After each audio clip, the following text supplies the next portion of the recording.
আসলে রাজনীতি একটি চলমান প্রক্রিয়া, সংস্কারও একটা চলমান প্রক্রিয়া। অন্তর্বর্তীকালীন সরকার ডক্টর ইউনূসের নেতৃত্বে যে সরকার গঠিত হয়েছে তাদের প্রথম কাজ ছিল সংস্কার, দ্বিতীয় কাজ জাতীয় নির্বাচন। নির্বাচিত সরকার ছাড়া বিভিন্ন কোনো রাষ্ট্র বা দেশের পক্ষে এগিয়ে আসে না। আমি ইতিমধ্যে দেখেছি বিভিন্নভাবে রাজনীতি সংস্কার নিয়ে কথা হচ্ছে। আচ্ছা, সংস্কার করতে কতদিন সময় লাগবে?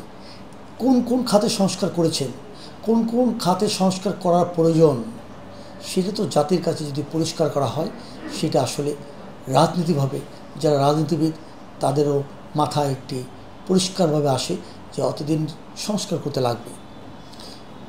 সংস্কার যদি করেন, এখন পর্যন্ত আওয়ামী লীগের ফ্যাসিস্ট খুনি শেখ হাসিনা দোসররা রাস্তায় কীভাবে মিছিল করার সাহস পায়, প্রশাসন কি করে।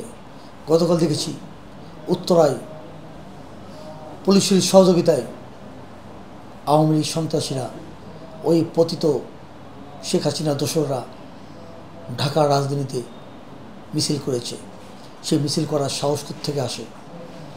বাংলাদেশে দোসরদের বিচার না হওয়া পর্যন্ত আওয়ামী দোসররা বাংলাদেশে রাজনীতি করার কোনো সুযোগ জনগণ দিবে না। আসলে আপনারা এবং বিভিন্নভাবে কথা আসে, বিএনপি নির্বাচন চাচ্ছে। বিএনপি কেন নির্বাচন চাচ্ছে? একটি অনির্বাচিত সরকার বছরের পরে বছর, দিনের পরে দিন থাকতে পারে না।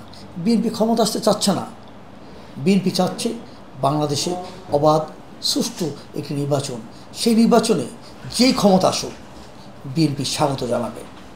বিএনপি ক্ষমতা আসার জন্য বিএনপি রাজনীতি করে না। বিএনপি জনগণের জন্যই রাজনীতি করে। জনগণের সুবিধা অসুবিধার জন্য বিএনপি রাজনীতি করে।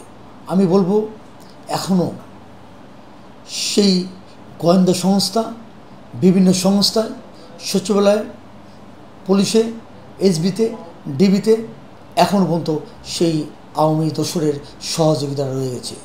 সেই সহযোগীরাই তাদের ইন্ধনে আওয়ামী লীগ মিছিল করার সাহস পায়।